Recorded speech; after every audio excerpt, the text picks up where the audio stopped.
Hey guys, we're here with Fantasy Whiplash, so sit down, buckle up, and me and Colton will be back with you to play a little game and do some news.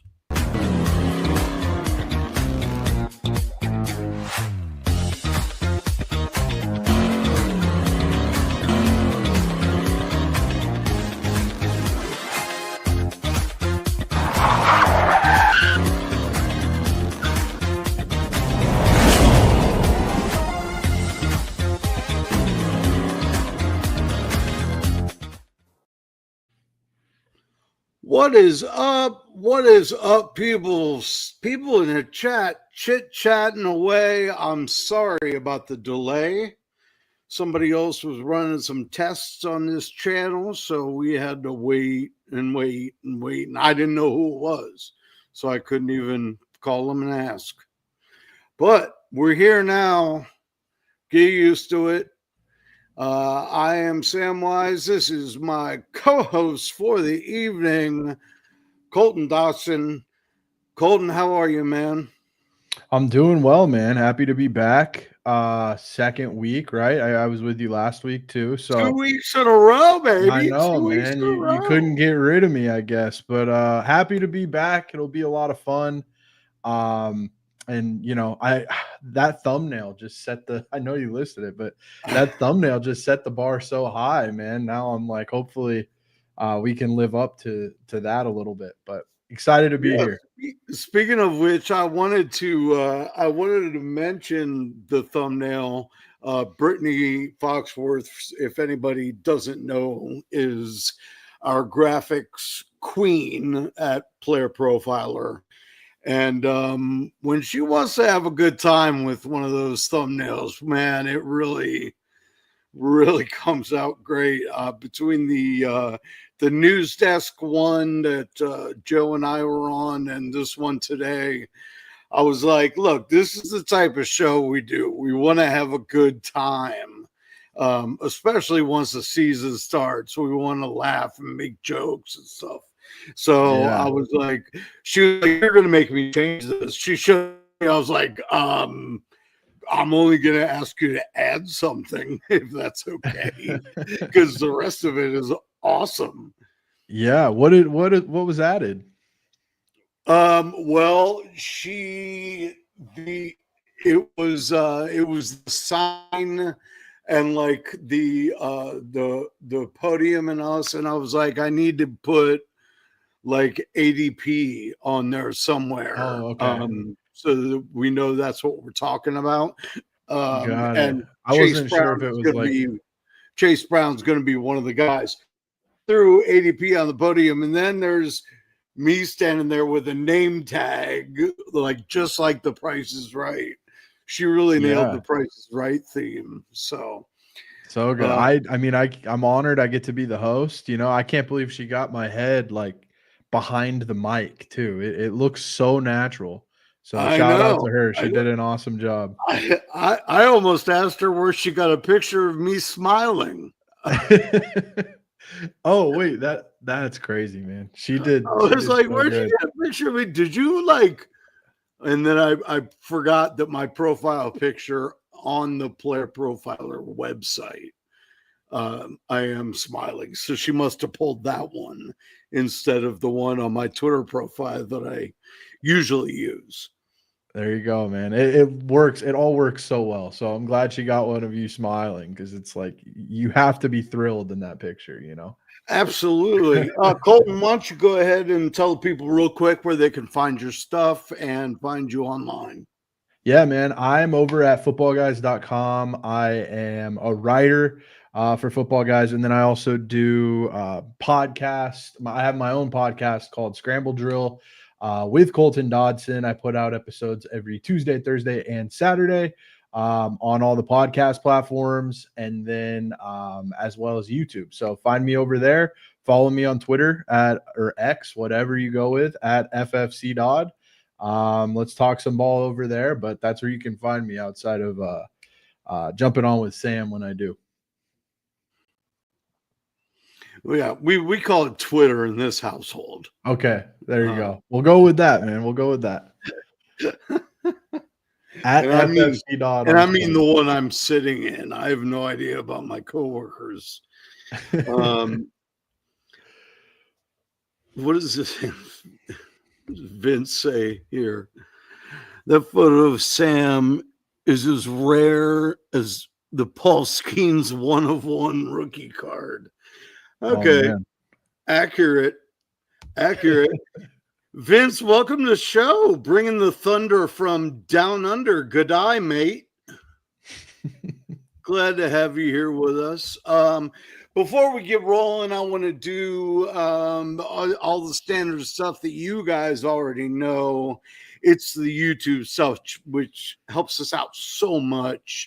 If you would like the video, you can do that even right now while we're live.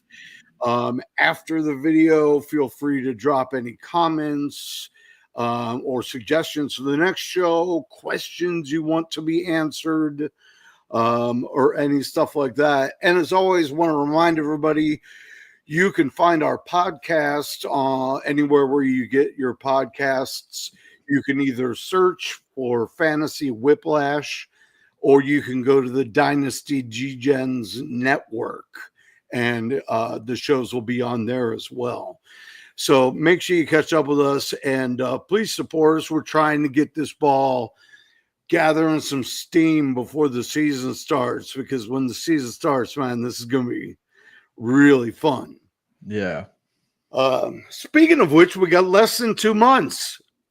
We have, I believe, 29 days until the season begins. And, you know, all it is draft prep and drafting and getting ready. We have the Fantasy Football Expo this weekend, which I know a lot of people, even some in the chat, are going to. Colton, have you been to the Expo before? I have not, and I was really hoping that I could make it this year, and I unfortunately will not be able to make it this year. I'm going to be, my wife and I are going to be in Florida visiting some family, which will be a lot of fun, but really bummed out that I realized after we planned the trip, I was like, oh, that's the Expo weekend. Great. So didn't work out this year, but I plan on making it out to an Expo in the, I guess, very near future. So yeah, it's a lot of fun, man, and it's great putting faces with names. You know, the weird thing is a lot of times you see people's like regular names on their lanyard, but you still don't know like who they are, like their screen name. You should be required to put your screen name on your lanyard too. yeah. But it makes it a lot easier to start conversations that way. Like, I mean, last year I was just walking up to people like, "Hey, who are you?" It sounds like that's kind of how you do it, right? Everybody's like vaguely familiar with each other. It's like the awkwardness is out of the way. Just walk up to people, say what's up, kind of. Yeah, and everybody from somebody brand new to somebody that's been doing this for 25 years, that's at the expo, everybody is willing to talk and chit chat. There's no fences, you know what I mean? And it doesn't even have to be about fantasy football. You can get together, you know. I was standing around talking to like the king of IDP last year about Metallica for an hour. That's awesome. You know, I mean, it could be anything. Speaking of other people, we are obviously missing Queen Roxanne this evening. For those of you who don't know, she started a new job, and that job requires her to fly in planes to different places. So she has to work at 4:00 tomorrow morning and is sound asleep as we speak now. But it's an early morning. That's right. But I mean, that's not even really early. I'll still be That's awake. when I was going to say that's when yeah. you're going to bed, right? That's exactly right. If that, the last couple of days, I've still been on West Coast time after spending 2 months in Los Angeles.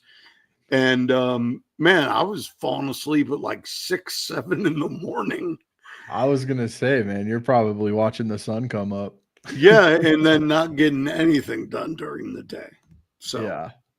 all right, but they're not here to listen to us, wax philosophical. I agree, Vince. What is sleep? We'll sleep when we're dead. Oh, I need it, man. I need it. Yeah, I do too, but yeah, sometimes it just doesn't happen. Jamie's going to the expo. Awesome, Jamie. You got to track me down, dude, for sure. Most of the people there know me as Sam or Samwise, so ask somebody if they've seen me and they'll point me out. Or if you can find Angie, if you look for Angie, the chances are you'll find me too. Because she's my safe place. So I'm connected to her pretty much the whole time. But enough about that. Enough about all the pleasantries. Let's get to some news. There is Colton. I was starting to write some of this down on the page, and I realized there's more news in the last week than I thought there was. Yeah.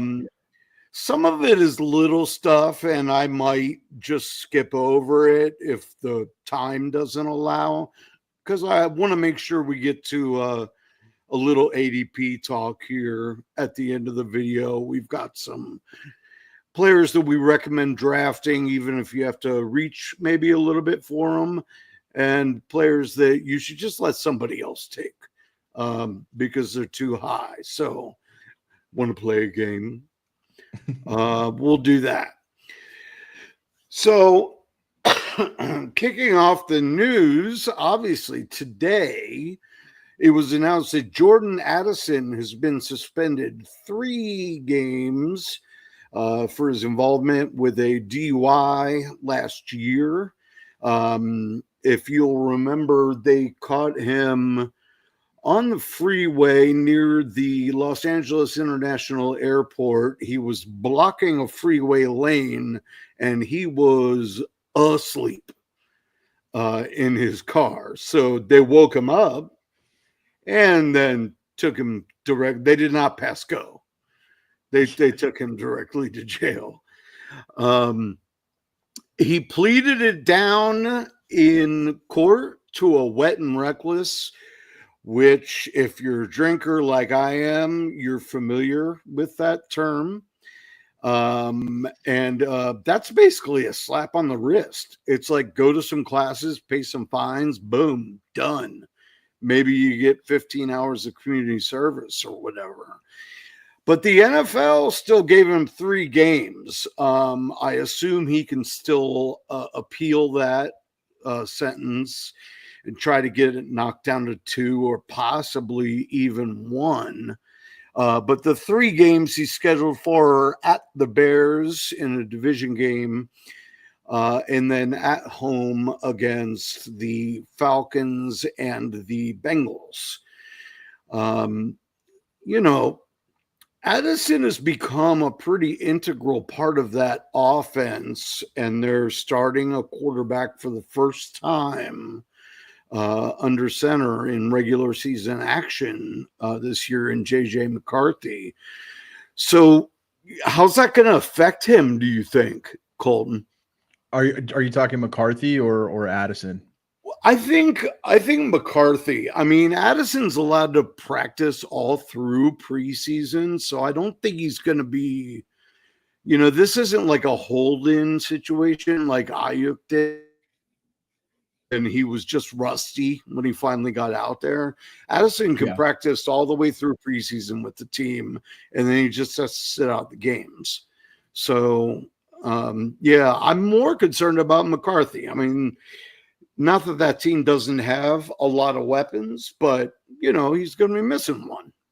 Right. And Addison is, you mentioned it, he's an ascending player. He's a big part of what they do in Minnesota. And he's such a big reason why that passing attack is as efficient as it is, and why it was able to prop up Sam Darnold as the QB9 last year, right?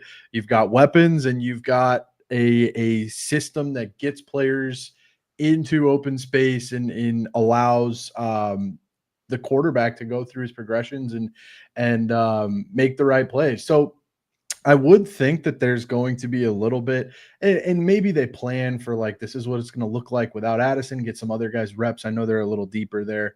And then they just drafted Ty Felton too, who's somebody we haven't heard a whole lot about. But it's a system so predicated on making the quarterback's life easy and simplifying everything that the quarterback is going to have to deal with. A large part of that is Addison, and it's not like this is going to be a plug and play situation. It's one of those things where you have to look at the guy in charge, right? Look at Kevin O'Connell and look at the body of work and recognize that there might be a bit of a downgrade here for JJ McCarthy in the early going. Especially, this is his de facto rookie season, right? He's never started before. So naturally you have to think that there's going to be a little bit of okay, what are we going to see here on top of the mystery that already is JJ McCarthy? But I have been in the camp that like I am going to trust Kevin O'Connell until he gives me a reason not to.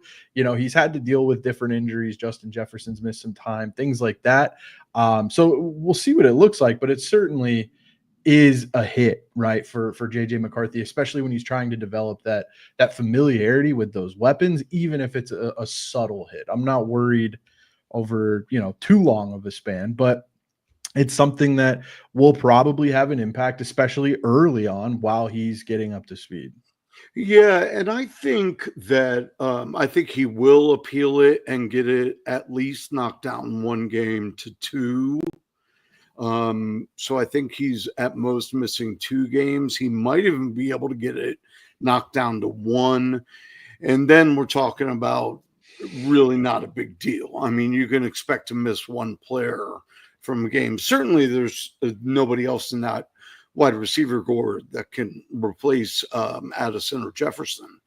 Right. But I'm also in the camp, not just of coach, but of McCarthy. I believe McCarthy is going to be successful in this league. And one of the reasons I do is because when you listen to him talk or see him do pressers and stuff like that, I don't know what it is, but some guys you watch talk to the media and you just get a feeling like this guy is not going to be good out on the field. Like something's not going right up here. And man, McCarthy already, without playing a single game, just sounds like he's got it figured out. He already sounds kind of like a leader. So, I guess they'll probably in the preseason do plenty of practices with Addison and then maybe split them off towards the end of practice and say, now let's run the plays we're going to run without Jordan on the field. Right. And I think that whole red shirt element to this too, where McCarthy, I was reading that Kevin O'Connell set aside time maybe it was even every day, where they would just meet up and go over what game plan or questions McCarthy had that week or whatever it was, right? They were meeting constantly throughout his rookie season when he didn't have to play, and he was there for that entire ride, right? They went 14-3, bounced in the first round, but I think that experience too is such an underrated part of this whole equation. He's a rookie, but he's not a rookie, right? He's been through all of this. It's his first time playing, right? But he's been in the room, he's been in the meetings, he's been doing all of that stuff. So he essentially has a year in the system, at least understanding the system, and now he's got to go out and execute it on the field. But I don't think we can overlook that familiarity that he probably has also. I mean, with Addison too, he's my wide receiver 34, and when I'm looking at this, the guys below him are like Jawan Jennings and Chris Godwin and Jacoby. Like, his ranking was kind of already the suspension. Sorry, the suspension was already baked into the way that I had him ranked. And so I don't necessarily see this playing a big role in how I perceive his value. He's probably going to stay where he is. I think he's a really good flex target with opportunity to climb too. So Yeah, I think suspension or not, I feel like his ADP was a little lower than I expected it to be. Just because that's one of those offenses where if you can get somebody from that offense, you're targeting them. You know what I mean? right. So I already thought his ADP was a little low. I can't imagine it falling anymore, and especially if he gets it down to one game, before a lot of these drafts happen, people aren't going to care at all, and it Yeah. might even climb at that point and say, I got to stash him for that one game. I got to beat everybody to him. So, all right, moving on. Let's see what we got. The natural progression would be, given that he got 3 games, considering he only got a slap on the wrist from the court, how does that impact Rashee Rice now?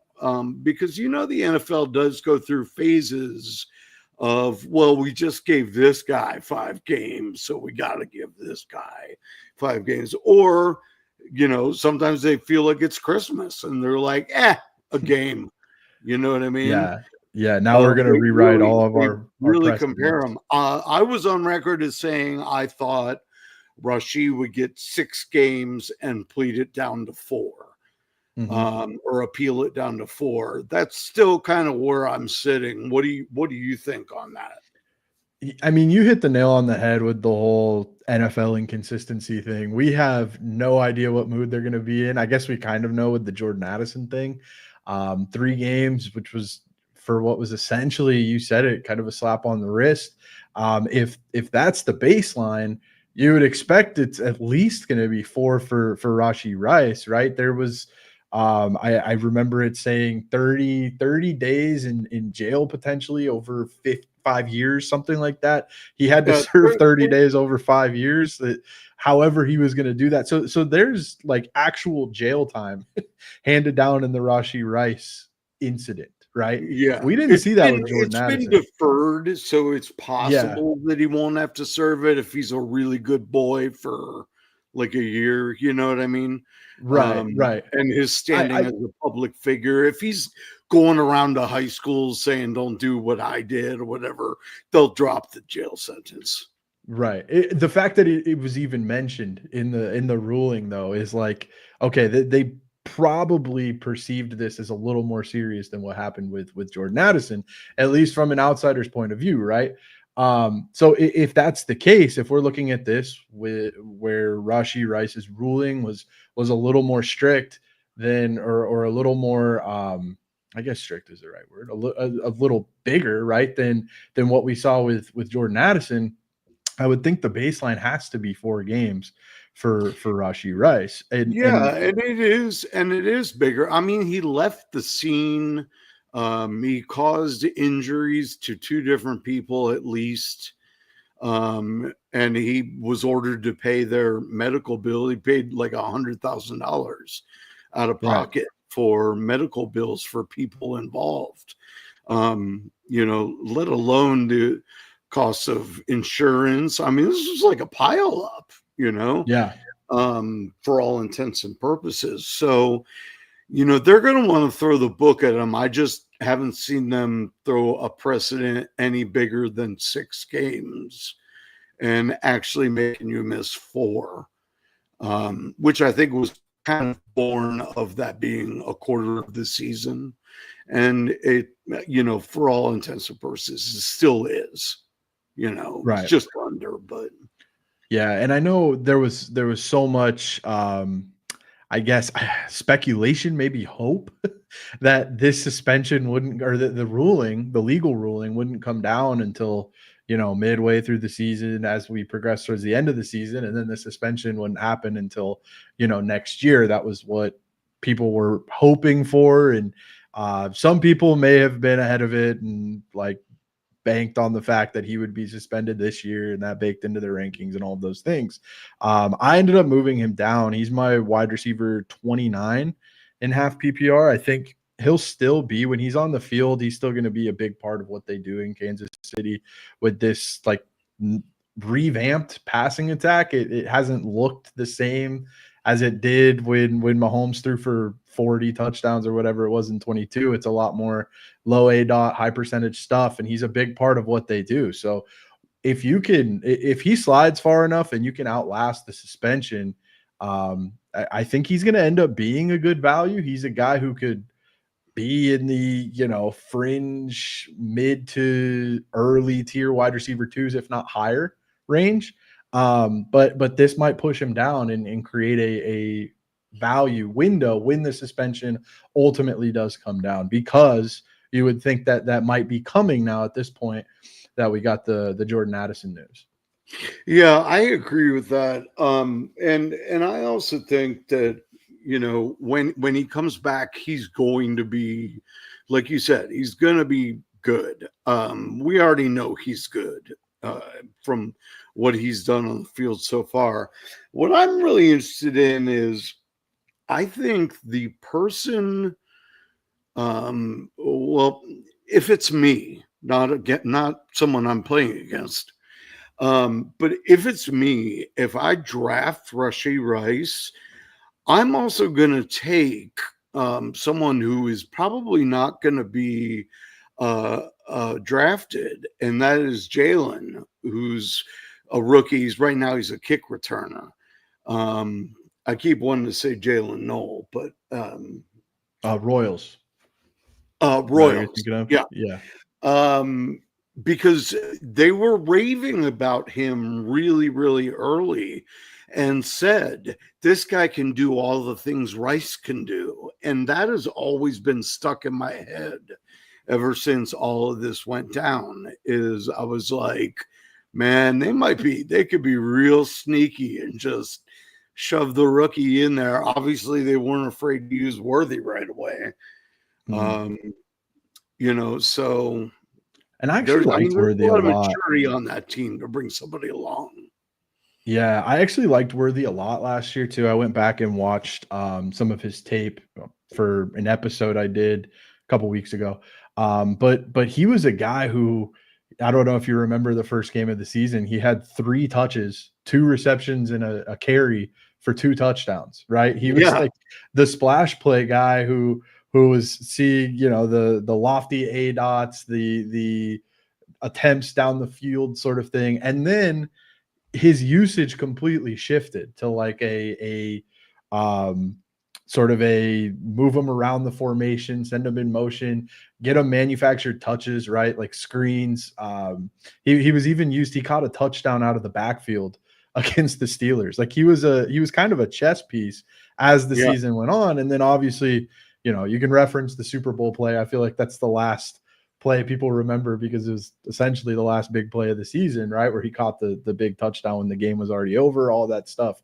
But I feel like Worthy has this sort of perception of being like a deep threat. They're going to throw him over the top, that sort of thing. But his usage really evolved over the course of his rookie season, and he was still productive, right? He was still a guy who was producing despite he being used in so many different ways. So I think it'll be interesting to see how he fits into this whole equation as well, Xavier Worthy.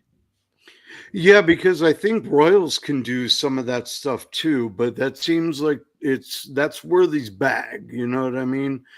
I remember a lot of those touches in the backfield or on jet sweeps, because as a gambling man, one of the bets that was there almost weekly was Xavier Worthy over or under 6 yards rushing. And I swear to God, every time he went over, every single time. And then they started giving it to him instead of just one time. They would start giving him 2 a game. And I'm like, all right, well, what's the yardage going to be now? Still 6 yards. And I was like, oh, forget about it. There you go. You found the edge, man. I know Xavier. I could thank him for that. Yeah, his 6.5 prop. I don't know if you'll be able to get that this year, but the books might have caught up a little bit. Okay, wait a second. But yeah. Here. Oh, here we go. Yeah, we know you're a Chiefs fan, but he's named after your MLB team? The Royals. Oh, you're talking about Jalen. I thought we were talking about Xavier Worthy. I was like, who, the Milwaukee Worthies?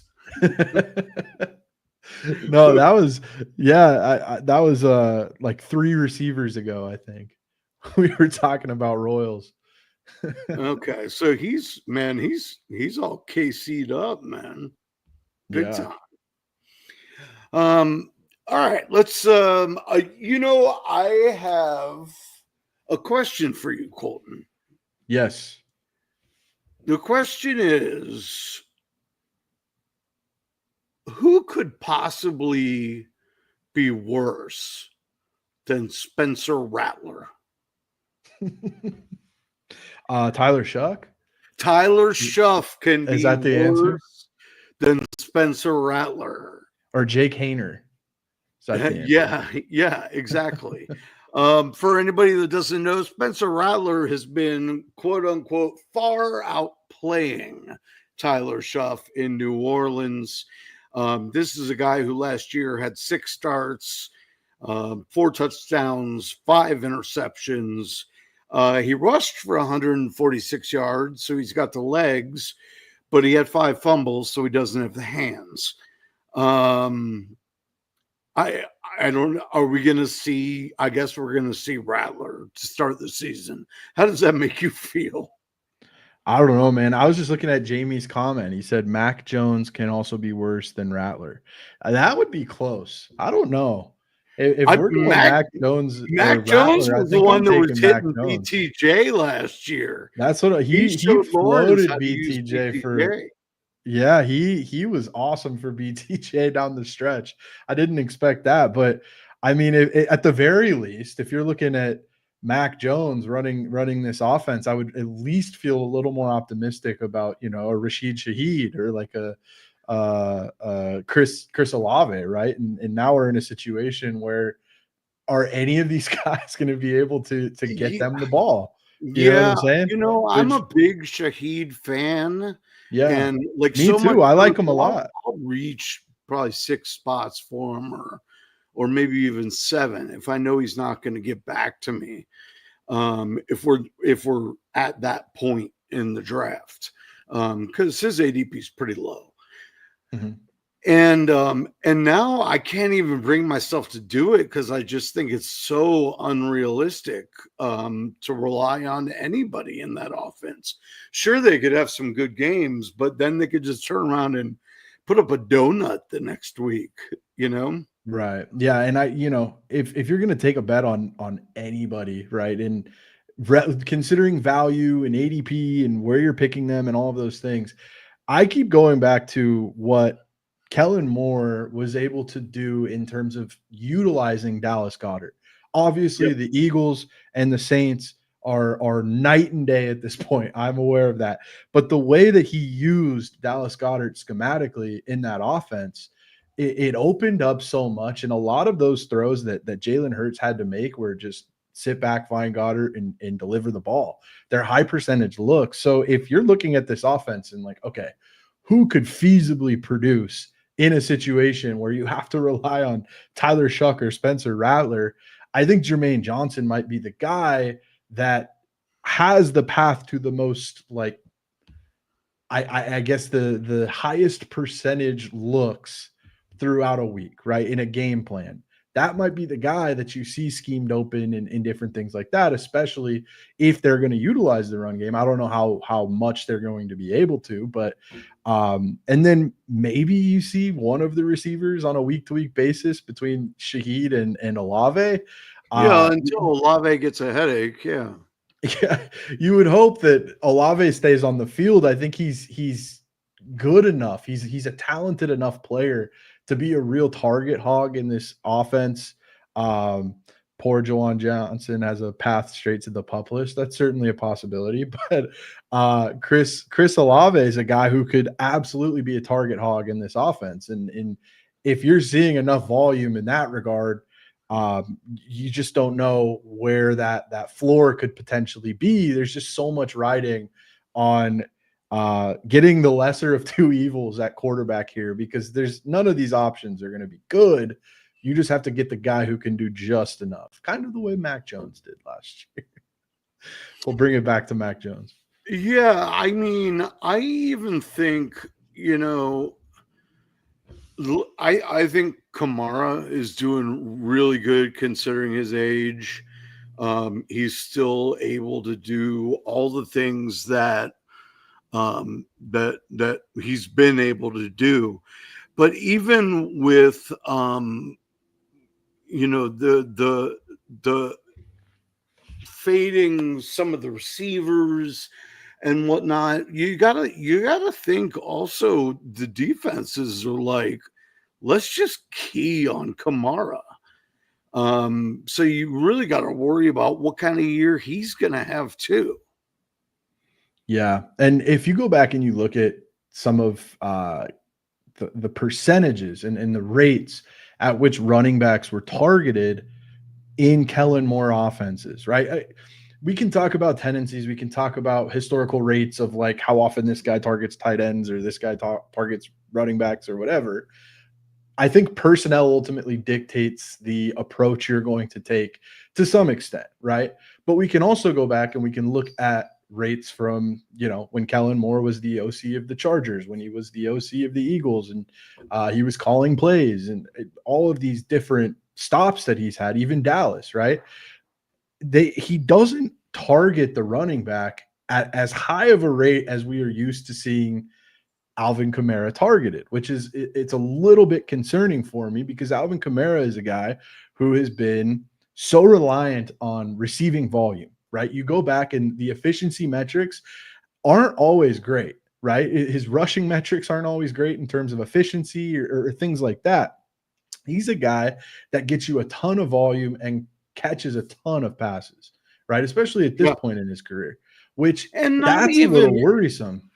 yeah, and not even just like swing passes out of the backfield, like, running back dump offs.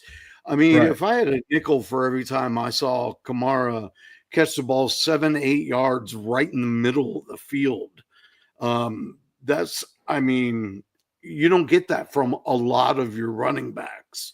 Right. He's You such get a it from versatile Breece piece. Hall, you could get it from an Eckler back in the day. But yeah, you don't see that very much. So if they're really concentrating on Kamara, then this whole offense could just completely stop. Yeah. I don't know how effectively or how consistently they're going to be able to run the ball, because I don't know how often they're going to be able to score points, right? You have to figure they're going to be Right. down in a ton of these games, especially when you look at the offenses that they share a division with too, right? You're playing the Buccaneers twice a year. You're playing the Panthers, who are ascending, twice a year. You're playing the Falcons twice next year. Like, there are going to be games where they are down. You know what I'm saying? And typically you don't see very high run rates for teams who are consistently playing from behind. So logic would tell you that maybe that equates to higher reception totals for Kamara if he can hold up. But I Right. don't know how effective he's going to be as a runner next year in this offense. Or That's how just effective the passer, whoever it is, right. probably not. And you made a good point. The way that they utilize Kamara too, he's such a versatile piece that you can Mm-hmm. move him around a formation. You can get him out, in the slot, or have him run routes from those different positions to get him open in space. And that's where I think the personnel ultimately has to dictate your tendencies as a play caller, right? And maybe we'll see some more of that from Kellen Moore. But he hasn't typically leaned on running backs too much in the passing game. He might need to in New Orleans, especially when you consider what he's working with at quarterback. quick departure. I don't know. This job was such a wild job for him to take, right? You think? Yeah, it really was. And by the way, it bears mentioning that Juwan Johnson did also just sign, I think, a $30 million extension. Right. So he got paid, and that means they're going to use him. And man, I've heard nothing about Taysom Hill. I don't understand why isn't he playing quarterback? I don't know. I'm gonna look him up real quick. Oh, the first headline is named potential cut candidate. But I mean, it's that time of year I where you're mean, gonna say a why? little bit of everything. What do you have to lose? Put Taysom under center and run the hell out of the Wildcat. Yeah, I mean, if he's cut, he's immediately gonna be in Denver, and he's gonna. Yeah. Yep. Oh, Keenan Allen. I don't know if you saw that, but Keenan Allen re-signed with the Chargers too, like right before the show. I did, and that is that's a good thing for a lot of my best ball shares, because I've been taking Keenan Allen an awful lot because I knew he'd sign somewhere, Yeah. and I figured he wouldn't go to a team that didn't have a shot at the playoffs. So I was like, he's going to be in a good situation no matter what. And then as soon as Mike Williams went down, I was like, they got to bring in Keenan. And sure enough, they did. Right. And But, it's one of those things where, oh yeah, go ahead. Sorry, that was like a total departure. No, from please. what we were doing. Yeah, I was just gonna say he strikes me as a guy who, it's going to impact if you were somebody who was optimistic about Trey Harris, or somebody who was optimistic about Quentin Johnston, or if you're buying all of the Keandre Lambert Smith hype or whatever. Yeah, Vince said I think Allen helps Ladd 100% because they're going to play different positions. You're going to be able to utilize Ladd out of the slot, which he did excellent last year, right? He was really good at that. And then you're going to be able to use Keenan Allen as a Z guy, somebody you can move around the formation. He's kind of going to be your flanker. And that should help Justin Herbert too, and get Keenan Allen in advantageous positions where defenses aren't going to be able to just key in on Ladd. And then you might have another guy. The Chargers don't run a whole lot of 11 relative to the rest of the league, or 3 wide receiver sets, but you're going to have another guy on the other side, whether it's Quentin Johnston or Trey Harris, who's going to be able to stretch the field when they do go into 11, and that opens up everything underneath. So 100% Vince, I think he does too. And it's a good fit, right? For Keenan Allen. If you were like Sam and you were rolling the dice on him in your best ball drafts, and this is like one of the best outcomes I think you could have asked for. Yeah, I think so. Hi, baby. I think that I hate to say this. I disagree with you guys, both of you, because I think that, I mean, I understand he's going to make Ladd's job easier. I get that. I just don't think you can expect the same numbers out of Ladd with Keenan Allen on that team. So from a fantasy standpoint, I hesitate to say that he helps Ladd. In real life, I buy it. He's going to make his job easier. But I also think Trey Harris is going to edge out Quentin Johnston, and Keenan Allen and Ladd McConkey are going to be all over the place because Keenan plays really well out of the slot, even at his age. So that's going to be interesting. And there's on the Schefter announcement, so many people bad mouthing Keenan Allen. He's washed. Of course, they're from other last year. Didn't get him. It was a lot of Steeler fans. Guess what they want? Another wide receiver. Yeah, that's just bitter. They're just lashing out. I think the big thing, because you're 100% right, it probably does reduce target share a little bit for Ladd. When you look at Ladd's efficiency, I think that's the most eye-popping thing about what Ladd did last year. was he was among the league leaders in just about every efficiency metric, whether it's yards per route run, whether it's EPA per target, all of those things, right?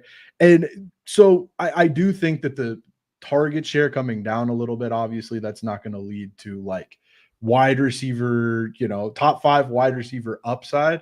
I think with the efficiency though, you're still comfortably getting a guy who should finish no worse in my mind than like wide receiver 14. He's still going to be one of those. The whole passing offense is going to run through Lad. That's kind of how I perceive the it. whole pass offense is going to run through. We just don't know how often he's going to throw the ball because he's such a running guy. And he's going to want to use Omarion, and he's going to want to get, if Najee's healthy, he's going to want to get Najee in there. And then use the pass as when we have to pass, we'll pass.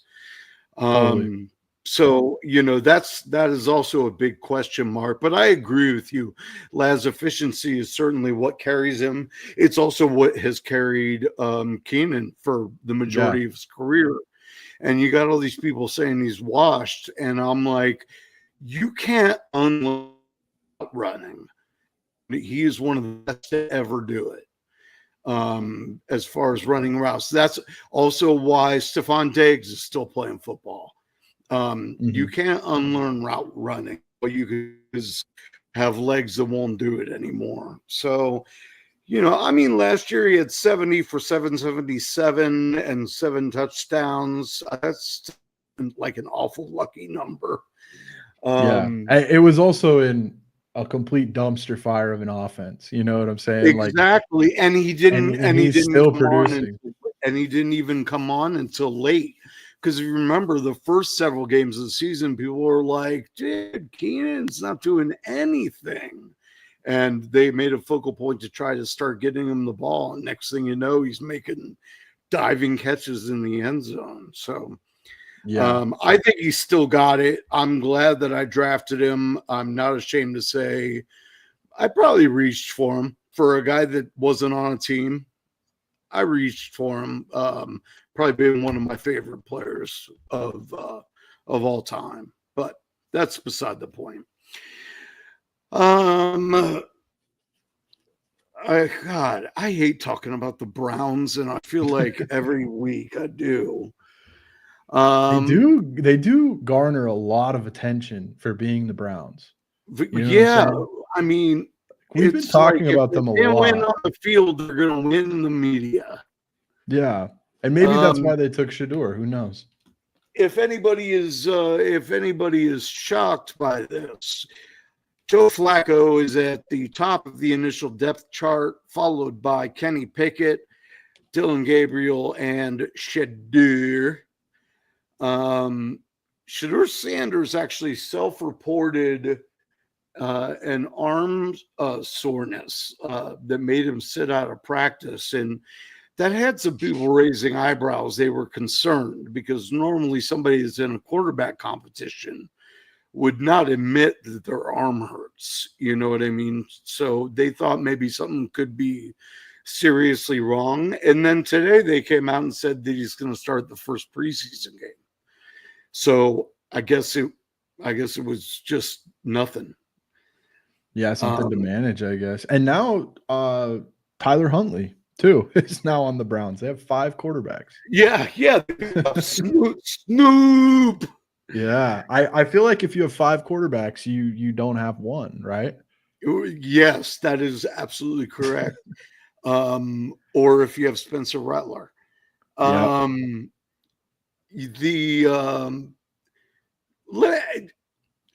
talk about Shedeur just for a moment. I feel like he doesn't get enough attention, so let's do it. Yeah. Okay, we don't talk about him enough. Yeah, okay, we don't talk about him enough. He's my best player available. All right, let's just make a cut. Sure, no, I'm just messing with you, man. You can do it. Brown roster. I Huh? might be behind. I might be behind. I might be on a delay. I was like, I'm just messing with you, man. You can do it. Talk about Oh, Shador. yeah. Yeah, we were is gonna be on that roster this season. I there's no world where you can carry 5 quarterbacks. Somebody's gone, right? Right, So if you're looking at it from Flacco has to be the starter here, right? Like right. that's a layup. I think we can all kind of assume, barring injury, Flacco will be Cleveland's starting quarterback. They traded for Kenny Pickett. So at the very least, if you move on from Pickett, you basically gave up whatever it was. I think it was a 6th round pick in DTR. Um, it's still value. You still gave up value for a guy who's not even going to make your roster. And then you look at Dylan Gabriel was a 3rd round pick. That's a pretty premium pick to invest in a player, Right. right? And then Shador Sanders was a 6th round pick. Tyler Huntley, I was gonna say he made a Pro Bowl, but that was wild. I don't know how that happened. But he's still an Yeah, that experienced was guy.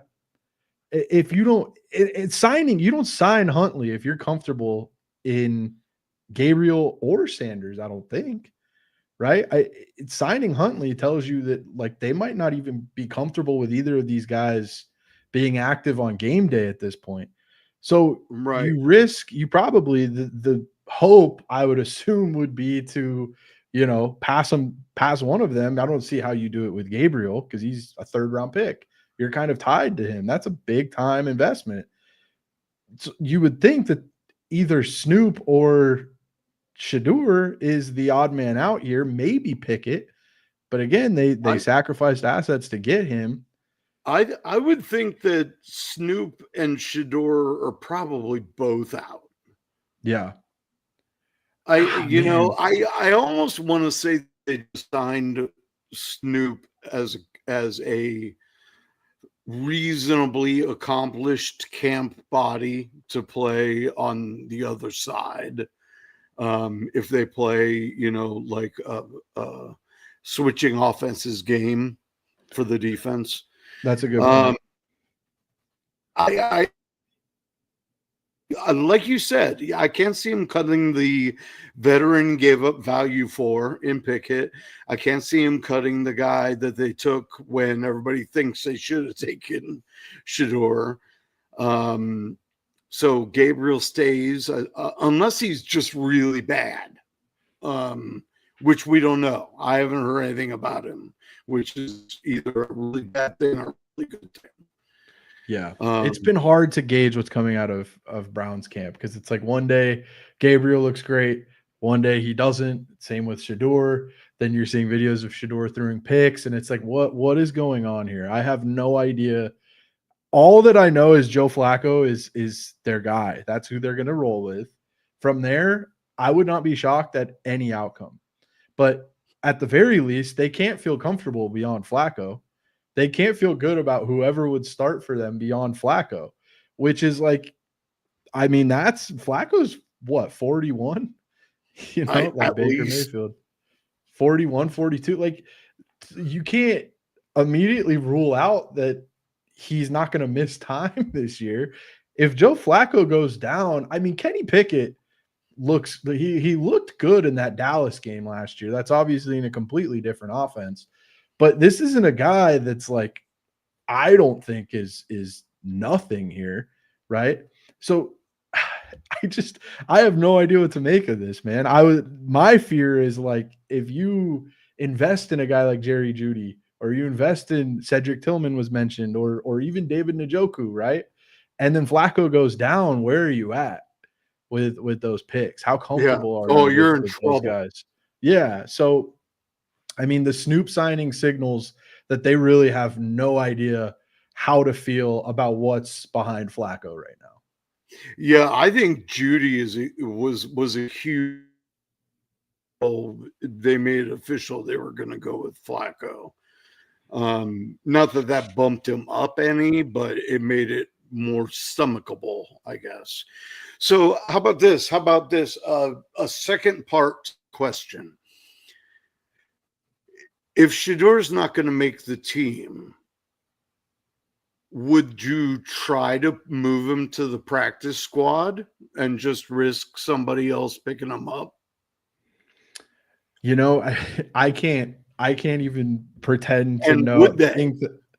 Yeah, that's what I was going to say. I can't even pretend to know that, like, I know how NFL teams perceive Shador, right? They Right. very well could cut him and he passes through waivers and nobody's interested. And then he's on the Browns practice squad. For some reason, that feels like the most likely outcome here I is agree. is Pickett, Gabriel, and Flacco all make the team. And then they pass Shador. I don't know who would sign Shador at this point. Right? Like I would see him passing through straight to the practice squad. And then you're right. Maybe Snoop is a guy that they're using in camp as like a scout quarterback kind of. And man, it's it's gonna be something wild is gonna happen here because either they're cutting Shador, who they drafted this year, they're cutting Gabriel, which they drafted him in the 3rd round, or they're cutting Pickett, who they gave up value to get. Like one of those things is going to happen, and then it's a matter of whether or not you can bring him back. So, Well, it's and then let the sideshow immense at that, because exactly there's going to be they'll something want to put wild. him on the practice squad. He will ask for his unconditional release. Then nobody's going to want to sign him. And then it's going to be a whole thing. And then we're going to see Dion say he needs help with medical bills, so they need to sign his son. That's a horrible thing to say. God bless Dion for beating some cancer. But yeah, there will be a sideshow involved, because I don't think his ego could handle him being put on a practice squad. He thinks he's way too good for that. Yeah, and we'll see what happens with this preseason game, right? What if he comes out, starts 8 for 8, leads a drive that ends in a touchdown, and then it's like, okay, where are we at now? Let's reevaluate this next week. Oh boy. That's how it goes, man. The second It really is. you It can rule really is. something And out, we could write this script. We could I'm telling absolutely you, it's coming. He's starting 8 for 8 with a touchdown.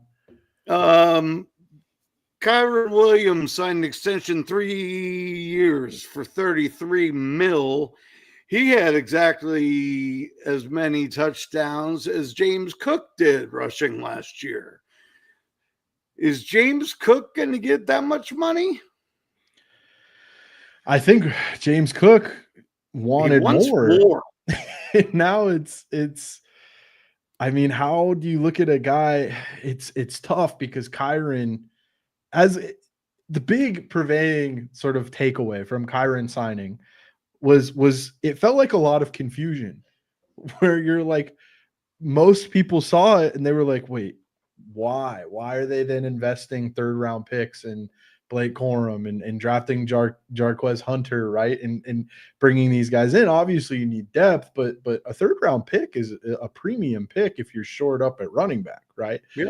So you go down the list and you look at that stuff, and it kind of seemed like they were signaling, okay, we want more depth. Not that that's Sean McVay doesn't utilize a committee. When Kyren is healthy, he's running Kyren into the ground. He's the only one that gets the ball. Yeah, exactly. So, and then you look at Kyren, and his whole profile is predicated, and I feel like I've said this 100 times this offseason, and it's not going to matter because he's still going to be an RB1 because that's what happens. But Kyren Williams, his whole profile is entirely predicated on volume and touchdowns. There is no efficiency to be found there. That's not his thing. He is going to get the volume and he is going to get the touchdowns. If he misses out on one of those things, if he's not scoring touchdowns and he's not seeing volume, he is not going to return value. That's just what we've seen out of him to this point. But he's going to get both. I don't know if I've ever seen Kyren Williams break away from an entire defense. It doesn't happen. But he's just so physical. Up the middle. Right. And when they are within 5 yards, you can mark Kyren up for another touchdown. That's kind of how it goes. Even if it takes 4 tries. Exactly. Like, Exactly. They'll give they'll run them into the ground, and now that they've got them locked up, right, to this extension. I don't know how you can look at that and think that he's not going to do the exact same thing next year, and if he stays on the field, you've got an RB1. Like I'm more confident in I Kyren don't now than all I can think is that there's something underhanded going on here in he's that got leverage. The Bills just kind of wrote them like a $5 million check, like, hey, we'll pay you $5 to extend your guy. We'll cover 20% of the contract, 15 million a year, because that's what our guy wants. Oh man, yeah, James Cook's an interesting situation. He wanted to be the highest paid running back. Now he just wants at least 15 mil. That's still too much, man. It is, especially when you look at the Bills offense, right? What the Bills do is they utilize every option in their offense. And Josh Allen plays such a big role when they run the ball in the red zone too. And you look at James Cook and what he did last year, he ran for 16 touchdowns. I think he caught 2 more, 18 touchdowns. I think his career total before last season was like 5 or 6 total touchdowns, right? So you look at that, he's a good receiver out of the backfield, right? That plays a role. But what Ray Davis did last year as a back that they can utilize in the red zone, and now you're looking at there's probably going to be a value disparity between what James Cook thinks he's worth, what the team now thinks he's worth because of the Kyren market. It's so tough to look at. 3 million is kind of a gap here. 3 million is a bit of a chasm if we're looking at what Kyren got, and it's going to be structured differently. But if we're just using that as a baseline, or 4 million, I misspoke. If we're using the $11 million baseline as like an annual average value, yeah, and I think I if I'm not mistaken, I believe 23 of the 33 is guaranteed. Yeah. And it seems like it would be a front-loaded deal too. That's kind of how this all works out, where you get the guarantees out of the way early so that once Sean McVay has run him into the ground, they can just cut him. Something like that, right? That seems to be once he turns into Todd Gurley at midnight. And you look at Cook, they're completely different players, right? Cook can be so valuable in completely different offenses. Sean McVay leans on one guy. The Joe Brady Buffalo offense spreads the ball a ton and utilizes different players in different places, especially in the run game too. James Cook plays a role. Josh Allen plays a role. Ray Davis played a role. And then obviously all of the receivers and their target share. So it just doesn't strike me as a team right now that is going to reset the market for a running back when you've got a guy in Ray Davis who proved that he could handle more. And again, teams could perceive people completely differently. Maybe I think he proved it, maybe they're not comfortable, whatever. But at the very least, you can look at is James Cook $4 million more per year, if we're using that as the baseline, than Kyren Williams in their respective situations. I don't know how you could argue that he is. No, I don't think so either. I got to be honest with you. I have no idea what time we started the show, but it feels like we're about halfway through. Yeah, we're at an hour. Huh? We're at an hour. We're at an hour right now? 104. That's what my clock says. I don't know. Yeah. Man, we are talking. Yeah, we man. both talk a lot. We do. I do go on. That's on me. I am guilty. I don't know if my girlfriend is still watching, but if she was, she'd be in the chat right now. Like, shut up, dude. 1 hour and 4 minutes. Yeah, that's what Jamie just said. Okay, I'll tell you what we'll do. Let's take a quick break for the Podfather, and we're gonna come back and let's just both throw out one ADP that we think is either too high or too low, whether you should reach for it or avoid it, or if you can succinctly do both, then you can do both. But I want to talk to everybody real quick because draft season is coming up. Not just best ball, which is already going on, but redraft season is right around the corner in the next couple weeks. The Player Profiler Draft Kit is one of the coolest things I've ever been a part of. And I edited the whole thing, so I've read it from front to back. It's got, player values, it's got charts, it's got graphics, cheat sheets, build your own, all that kind of stuff you need, ADPs, cognitive value and stuff like that. It's you can buy it on its own from the Player Profiler website. It is also part of the all-in package, which if you're not a subscriber to Player Profiler, the all-in package gets you the draft kit, the DFS Dominator, data analysis, rankings, and the Dynasty Deluxe package if you play both formats.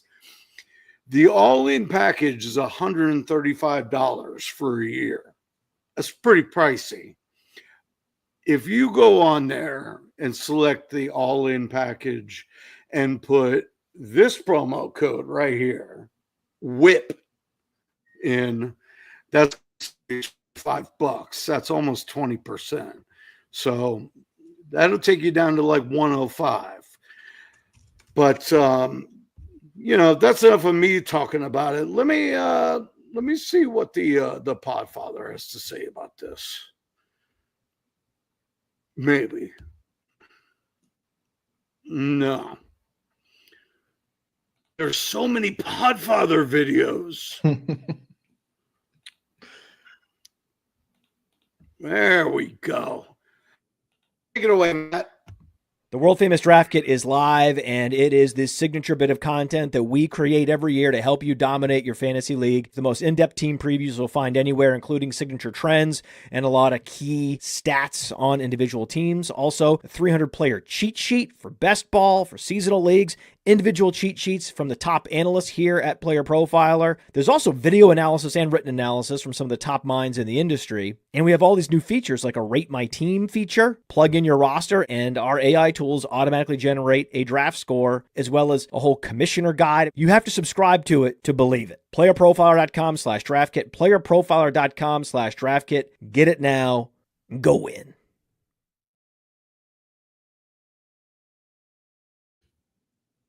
I know I said it was a little expensive, but it's actually worth the money, man. I mean, we're talking pages and pages and pages, never-ending info, but it's all really clearly marked. You can find whatever you need to find. So check that out for sure. And that promo code WHIP works on Fast Draft. It works over on your fantasy. Might as well just try putting WHIP in anywhere you go and see if it works at this point. I'm trying to see if there's any really big news that I want to hit before we do this ADP.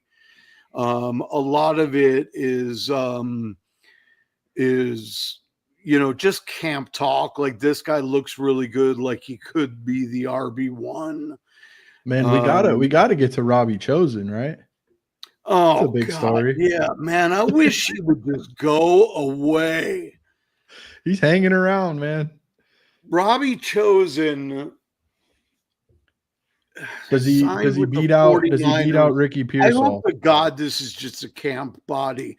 The guy has played in 27 games in 4 years. That's not a lot of games.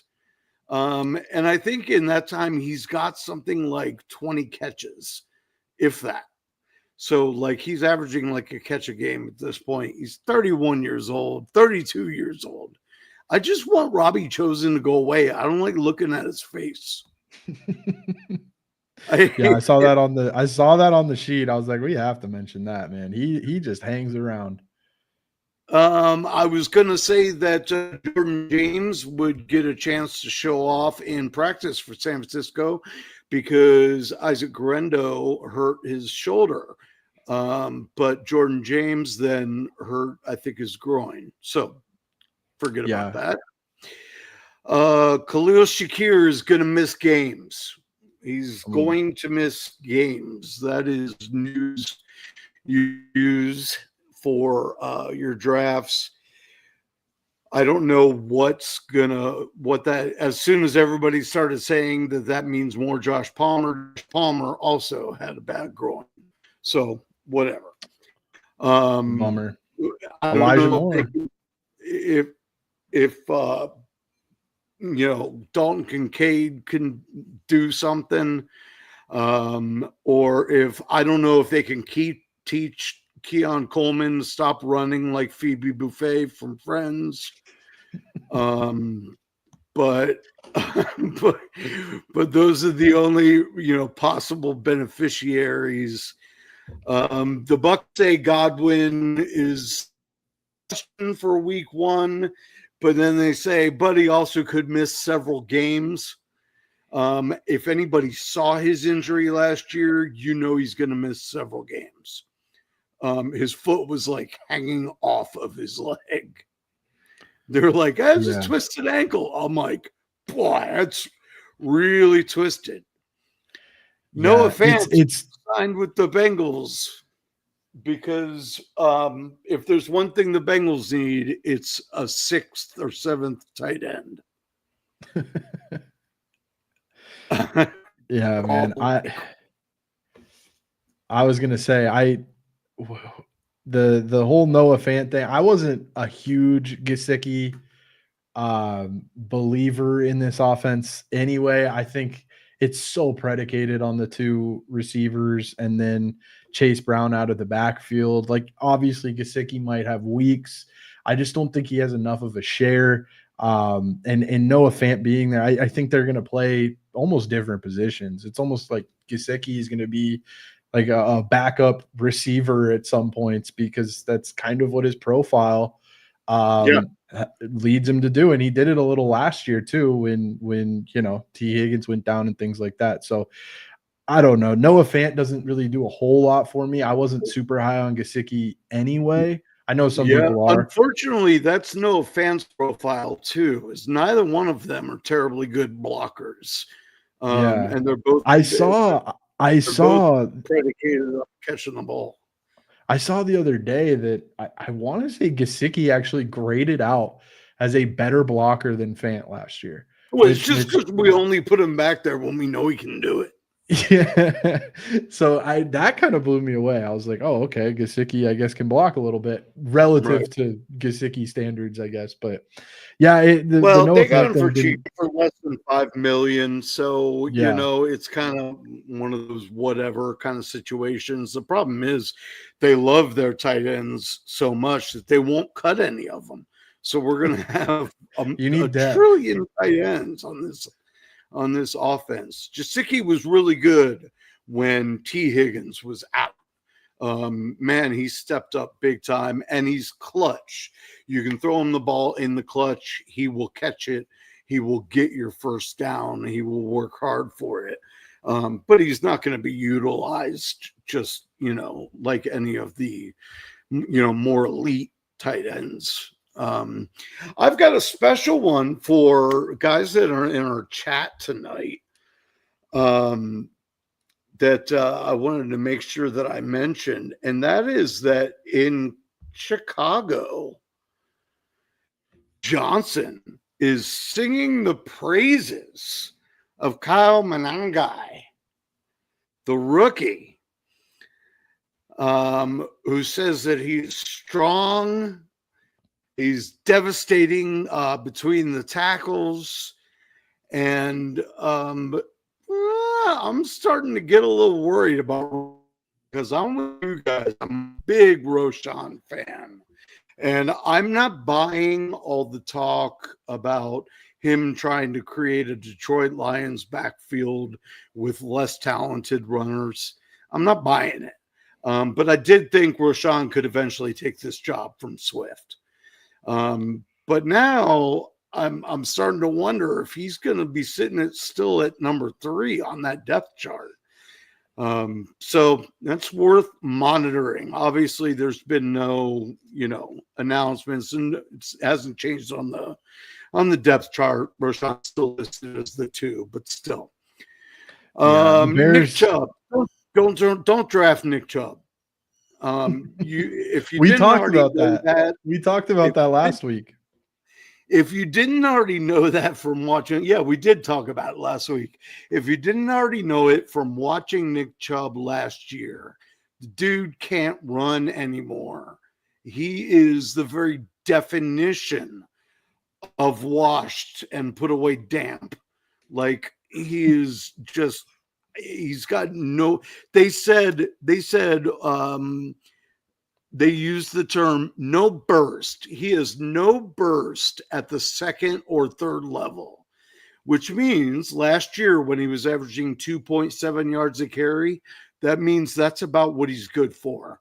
2.7 yards a carry. You are more likely to see Woody Marks, the rookie, shoulder a load than Nick Chubb. I'm going on record.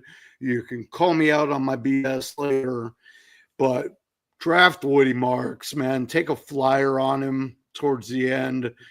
I think his draft position right now is like off the board in regular redraft. Obviously, in best ball, you get him, but yeah, I see him absolutely taking that job out from under Chubb until Mixon comes back, which will be, I think, probably at least 2 games, if not longer.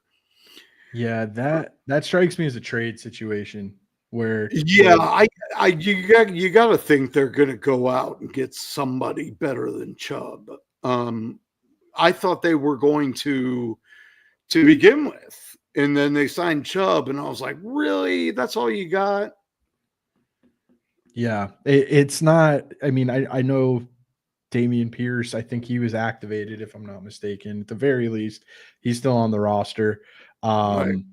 And you go down the list, right, with Mixon out, and that seems to be an injury that could be troublesome, right? But none of these guys, Woody Marks, I think he's going to have a role as potentially a third down back because there's not a whole lot of depth there. You kind of said it. He's definitely a guy to consider taking a flyer on.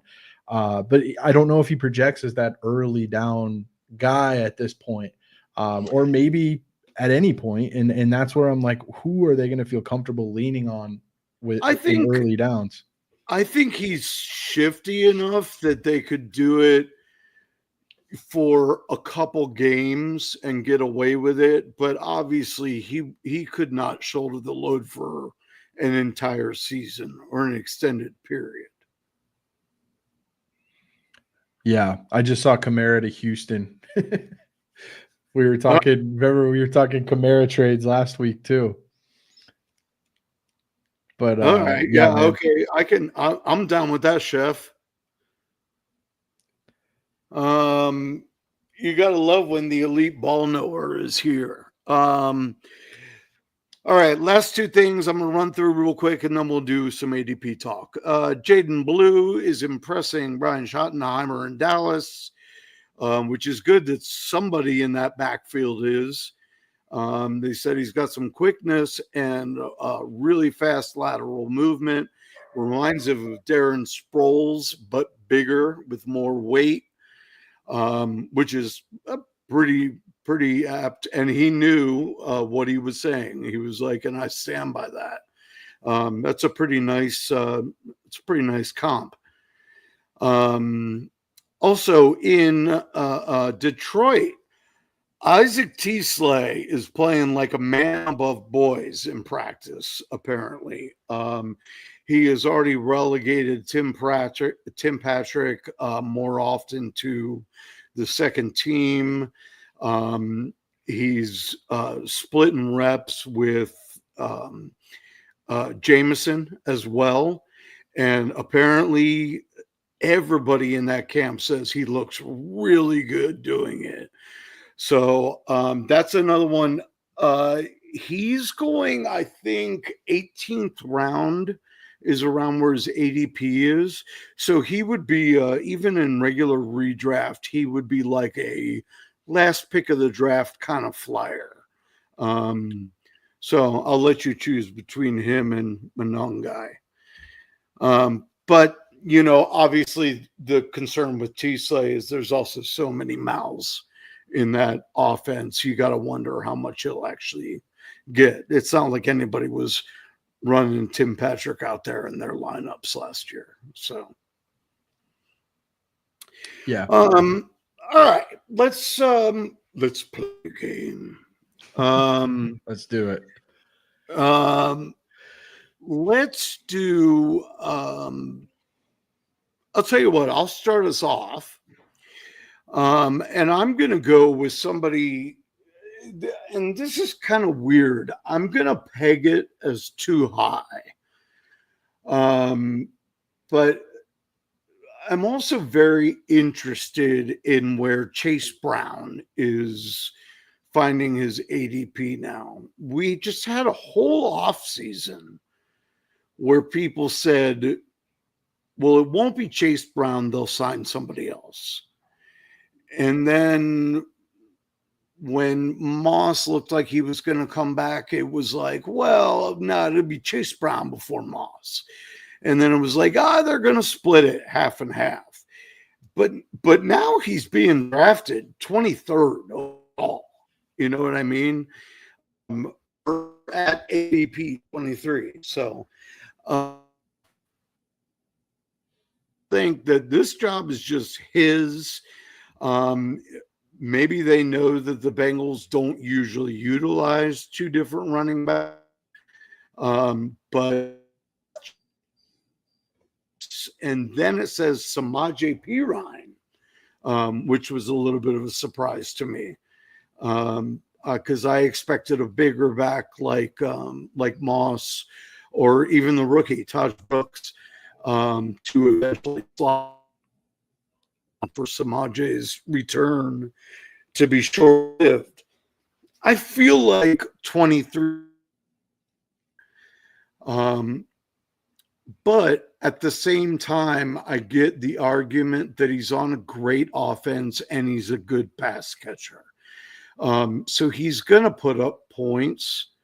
I think that 23 is too high, but at the same time, let somebody else take him. I'm saying if he's there and you could take him, don't feel like you're swallowing a bad pill. It's just you shouldn't have to spend up that much for a Chase Brown, and we've never seen him shoulder a whole load in the NFL, like 3 bucks at pass protection. I mean, he's awful. So that could cost him some snaps too, but we'll see. Think of something I've been reaching for, but while I do that, why don't you take the mic, Colton? Yeah, for sure. I like Chase Brown is one of those guys I have spent so much time on this offseason trying to get a read on where I am. I have landed, I've done, deep dives on him. I've watched film on him. I've done all of these things because as a runner, let's get this out of the way off the top. The volume, we're not going to see the level of volume that he saw from week 9 to week 18 again next season. No running back can hold up with that amount of usage over the course of 17 games. I want to say he was right in the neighborhood of 24 touches from week 9 to week 18 last year. Obviously, over an entire season, that puts him at around 400 regular season touches. Saquon Barkley didn't even have that. right? And we're all worried about his usage. Right. So you look at the running backs last year when he took off from week 9 to week 18. Khalil Herbert, I'm blank. Khalil Herbert's really the only other one who saw touches. The other guys aren't even on the roster anymore. I don't even know if you remember their names, but Khalil Herbert's the only other one who saw touches, and he saw 8 carries. Zach Moss was a starter. Right. I'm talking from week 9 to 18 because Moss was hurt at that point. Yeah. So from that, during that stretch, the only other back to have received touches was Khalil Herbert. He had 8 carries and 1 reception over that span. Yeah. So Taj Brooks and Samaje Perine are inherently going to be upgrades over what Chase Brown was working with last year in terms of running mates, because he wasn't working with anybody last year. There was nobody there. Right. And so naturally, you look at what he did over that span, points per game, he was wide receiver 5 in half PPR scoring, which is good, right? You'll take that. But that was with 24 touches per game. And you're not going to see, he was among qualifying backs, I want to say he was like 15th in expected points added per attempt. When I went back and watched him play, he's a very decisive runner. He's very cerebral as a runner too. He's able to sort of diagnose where the next hole is going to open up, right? I liked what I saw from him when the offensive line was doing their part. I think so much rests on the offensive line being able to effectively execute this zone blocking scheme this year, because I don't know if Chase Brown can necessarily make up for it if they don't. You take all of that. The receiving production is great. I love the receiving production. He had something like 4.5 receptions per game last year over the entire year, not just from 9 to 18. Right. I think the discourse has gotten like, I almost think he's been bestowed with this expectation that he's not necessarily capable of living up to. I've seen people mention him as like a dark horse RB1 overall guy. And I'm like, oh, come on. That's not within the realm of possibilities here. I don't think. I'm very confident. First of all, Bengals by like $1 trillion in drop back percentage last year. Right. I mean, drop back way more than any other team. So your RB1 is never going to come from a team that wants to throw the ball first. You know what I mean? That's what I'm saying, is that's the type of stuff that I've seen coming out of the discourse lately and takes that people are firing off about Chase Brown. I think he is a fine target as a guy where maybe you go Brock Bowers or Trey McBride early and you invested at, an elite wide receiver in the first round or whatever it is. And then you turn around in the third round and you're like, okay, I'm set at 2 positions. Maybe you win elite running back and you want to shore up your running back room. I think he's he's my RB13. That's where I have him ranked in half PPR. For me right now, because of the pass volume, I think that's the biggest thing. He is my best RB2 that you can land at this point. Could he flirt with RB1 numbers? Could he approach that high teen range, RB11, maybe RB10, something like that? Certainly. I just don't know if what we saw last season. We've also seen running backs explode with late season usage, and then we've anointed them as like, oh, okay, they're going to take over this role and do all of those things. I'm not saying this is a similar situation at all, but the conversation lately has reminded me a lot of the conversation that surrounded Antonio Gibson back in 2021. I don't know if you remember that, but there was reports coming out of Commanders, or they were the football team at that point, coming out of camp that Antonio Gibson was going to take over a Christian McCaffrey role in the Commanders football team's backfield. All right. He finished as the RB17 that year. It's completely different situations, but his ADP that year was the exact same as what Chase Brown's ADP is this year, right? We're looking at RB12 range. So I'm not saying they're the same guy. The situations are vastly different, but we have fallen into this trap where a guy who has an awesome end to the season because he saw absurd usage, doesn't necessarily do that over a longer point of time. So that's kind of where I'm at with Chase Brown. Yeah, I also want to piggyback one more thing before you keep going. Chase Brown is in unbelievable shape. I mean, he's just cut. I mean, he is, and I know a lot of the football players are, but I'm talking like doesn't look like he has an ounce of body fat on him. Looks strong. He's got, he's muscular, really, really a big guy. So my question is, when you run up against the Eagles, the Steelers, and the Chiefs, like 4 games in 6 weeks, can he handle that? And I think the answer is no. Not on 23 touches per game. I'm not saying he's going to get hurt, but I'm saying they're going to have to take the ball out of his hands because he's not going to be able to fight. Right. Yeah, not on 23 touches per game, I don't think. He is he's missed like 17 games. I don't think that's Chase Brown. This is Chase Brown's 3rd year, but my big thing is you're 100% right. We saw the production last year with unsustainable usage. Is he efficient enough to offset scaling the role back a little bit? Because they'll have to. Like you're 100% right. He will not average 24 touches again per game this year like he did week 9 to 18. So I don't know if he's efficient enough as a player in an offense that wants to throw the ball as much as the Bengals do, which helps him. Certainly he catches passes to warrant including his bell cow years at Illinois. Okay. But to warrant the lofty expectations that some people have for him. 3rd round, I think that's the perfect, especially as you get into like the middle of the round. I think that's the perfect time to aim for him. Don't go overboard with Chase Brown. That's where I'm at. Yeah, and I agree with these comments, Chef, that he's only missed 17 games in his last 6 years. But I'm one of those guys. I'm one of those guys that says, yeah, but that was college. It's just the NFL is a different beast, man. It's faster.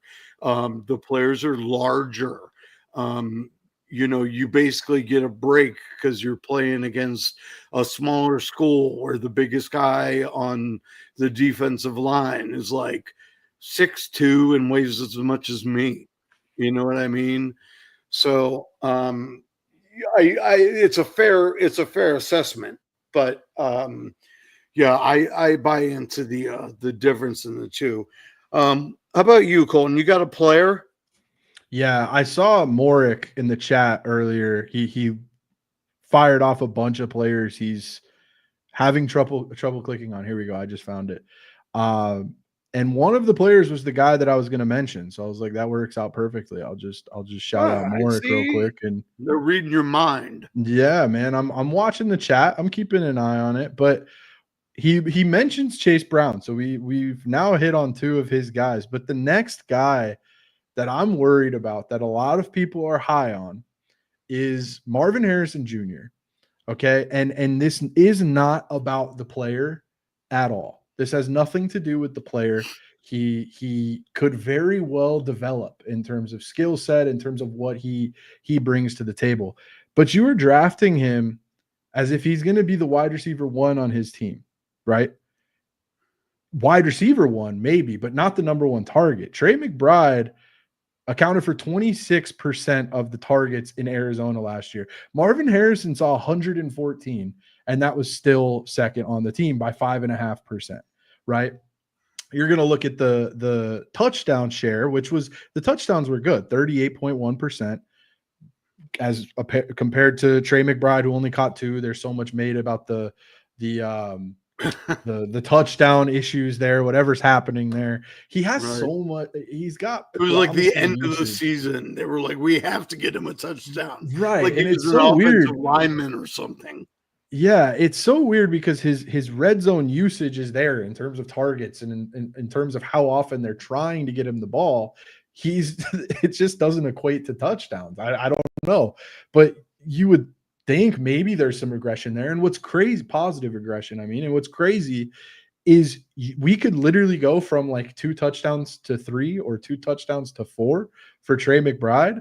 And that would probably end up in a tight end 1 offense or tight end 1 season, I should say, because of the absurd volume that Trey McBride sees. And you're also looking at a team that was top 12 in run rate last year. So you're not looking at a high volume passing attack here. 26.5% of the target share is already pretty significant, but you're not going to see enough volume to support enough production beyond that. He only caught 62 of those targets last year, right? 62 catches. So he could develop. He could come along as a player. He's insanely talented. It has nothing to do with him.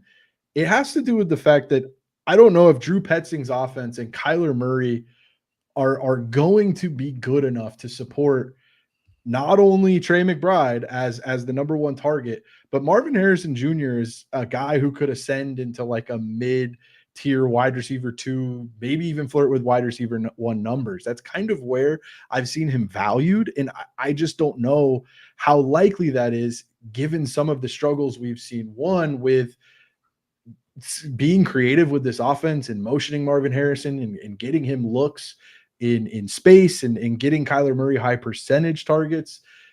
It just doesn't. This is not the offense I want the number 2 option in, regardless of how talented they are. Yeah, it's not. I'm going to take it one step further, and I'm going to start here with Jamie, who said, I know Kyler isn't Manning. Well, right there, you hit the nail on the head. But the elite pedigree doesn't disappear. That I agree with. But Kyler's he's not Manning. You're right. And that's where the problem is, because when you're fading Marvin Harrison at his ADP, you are also fading Kyler Murray, because Kyler Murray is singly responsible for Marvin's success. And last year, he did not hold up his end of the bargain. It started with them being unimaginative on Marvin's routes. They had him running a lot of go routes. And I'm like, God, like the defense doesn't know you're going to do that and bring a safety over the top. They know it. They're expecting it. And then when they started putting him in the slot, he looked almost like he was too ready, and Kyler wasn't. If this sounds like I'm a Kyler hater, I am. But because he beat me on Call of Duty. No, not really. No, there it is. You have to make the Call of Duty reference, man. Yeah, you have to. You have to, and I have to call him short too. So this garden gnome can't get the ball down the field to the guy that's the size of the Jolly Green Giant. So he's really, really dependent on Kyler. And I have all the belief in the world in Marvin Harrison Jr. I think he is as talented as we saw in college. I think he had every right to be talked about in our fantasy football circles last offseason, the way we talked about him, like the, hands down number 1. And then people started saying like, well, maybe Neighbors was better this whole time. Well, maybe he was, because Neighbors was really good, but so was Odunze. And Odunze didn't even have the season that Marvin had. Neighbors also saw more targets than anybody else in the NFL. You know what I'm saying? Like, these are situations where Kyler Murray is a quarterback who his first instinct is to try to extend a play or roll out or try to make something happen and not necessarily play within the framework of an offense. And that's why you heard him talk about earlier in the offseason, I have to do the boring things right. Like in his mind, taking a snap, making the read, getting through your progressions, that's all like the boring stuff. You know what I'm saying? He wants to play outside of what this offense is. And that's kind of where you're at his mercy a little bit. You could scheme up whatever you want for Marvin Harrison Jr.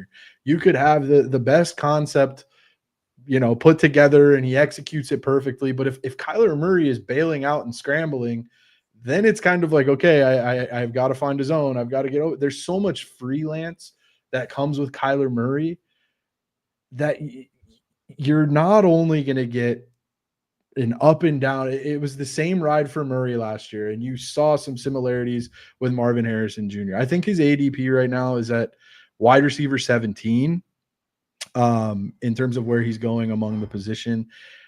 Man, that's banking on him to be a mid-tier wide receiver 2 in a low volume passing offense where he isn't the number one option, and you kind of have to succeed in spite of the quarterback a little bit. And that's precarious to me. He's right around ADP 30. I think it's 28. And so that's, let's say, beginning of the third round.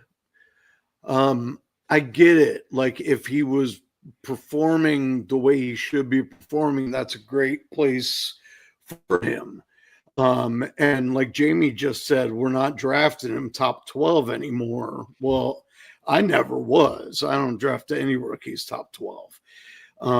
Maybe Genty. But you're getting him at a discount. Well, you're not really getting him at a discount. I think top of the third round compared to his season a year ago is actually still reaching. Because look at some of the other players that are going right around him. That still, I mean, I don't have my sheets right in front of me, but there are other players there that had 100 catch seasons last year that are going at the top of the third. So it's not so much of a discount. I think it's still a little bit of a reach. And I think that's why I'm not consciously not drafting him, but I think that's why I haven't ended up with him in any of my best ball drafts. It's because somebody's either taken him even earlier than that, or it's just I see the collection of people that are around him and somebody has let somebody else fall. And so on and so forth. I don't know. So I just don't have, I have shares of him aplenty in Dynasty because I had so many draft picks last year. I have he and Neighbors together on 3 teams. But yeah, I can't get him in redraft, and it's not because I don't want to. It's just it hasn't happened that way, and there's been somebody else that I value more highly, even if you're just basing it on stats from last year. Yeah, I'm way lower on him, so that's like a window where, he's my wide receiver 25. Truthfully, he's 17. I'm 8 slots lower on him. I'm just so nervous about this offense and the proposition for this guy to produce like a number one option on a team where he is not the number one option, that I'm like, let somebody else. Hey, if I'm wrong and somebody else reaps the benefits of it, that's great. Props to them. I'll wear it if I'm wrong on this. It's so nerve-wracking. Everybody I have ahead of him, I'm more excited to get over Marvin Harrison Jr. and I get them at a much bigger value because consensus seems to be way higher on him. And I want to reiterate one more time, it has nothing to do with the player. I think if Arizona, I do feel like we're in a situation where if the Cardinals underwhelm this year, we could be looking at a potentially new quarterback, right? Yes. I don't know how the contract is structured, but I'm pretty sure they have an out after this season where they could feasibly move off of Kyler without taking too big of a hit. And if this is a season where they underwhelm, and he's shown what he has shown every season up to this point in his career, where he's freelancing and he's trying to do these things outside of the workings of the system, we're going to see an underwhelming season from Kyler, and we're going to see another underwhelming season from Marvin Harrison.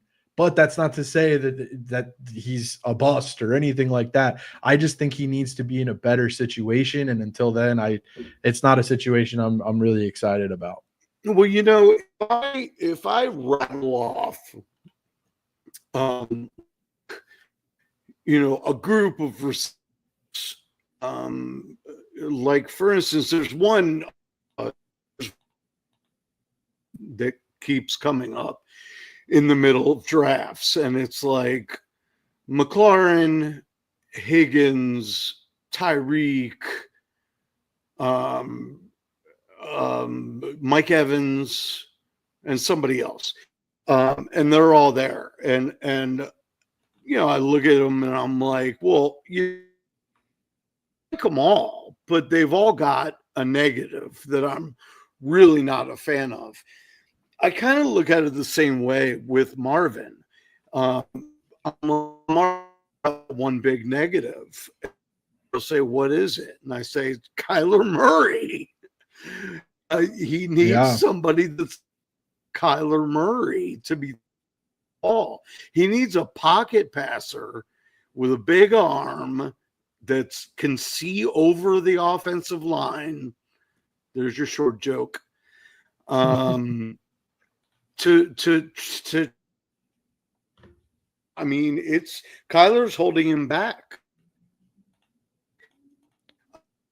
Yeah.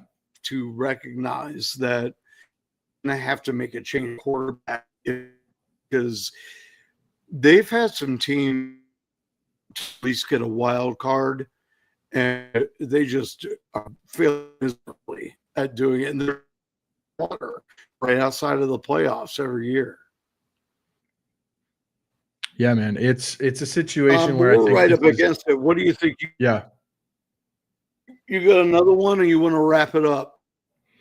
I'm good to. I know we've been talking for a long time. I'm good to wrap it up whenever you are. I mean, he's my big one is Marvin Harrison. He was who I was going to come prepared with anyway, so I think that's pretty natural spot to stop right there if you're good for it. Next time, if you're in the chair across from me, whenever that is, I'm sure it'll happen sooner than later. We'll just pick this back up, because it'll still be the off season and the draft will be coming. So yeah, we'll get to that. I thank everybody for stopping by, and some really, really good conversations, and a lot of chatting it up. It was good to see some friendly faces in here. As always, please do subscribe to the channel. Please do subscribe to the Dynasty Gens podcast channel, wherever you get podcasts. And you can listen to us instead of looking at our ugly faces. I mean, if you want. But yeah, leave us some comments. Reach out to us on Twitter. Again, you can find me at Buy and Sell You on the old tweet machine. Anytime you feel the need. And Colton, you are at? Yeah, I'm at FFC Dodd on Twitter. Thank you, Chef. Appreciate you, man. At FFC Dodd on Twitter. If you want to follow me over there. At FFCOCDOD, I can't spell. And then I produce a video podcast, and obviously on all the podcast platforms too. Scramble Drill with Colton Dodgson. I have episodes every Tuesday, Thursday, and Saturday. So check that out too if you feel so inclined. Absolutely. And you can look for Colton's stuff on Football Guys, and I have a number of articles, some of which is based on things we've talked about in these videos, coming out on Player Profiler, probably one a week for the next, I don't think you're going to hear it's over. But make sure you're with us during the season too, but keep coming back and we'll keep talking about draft and news and keep you updated. Thanks for coming in. Take it easy.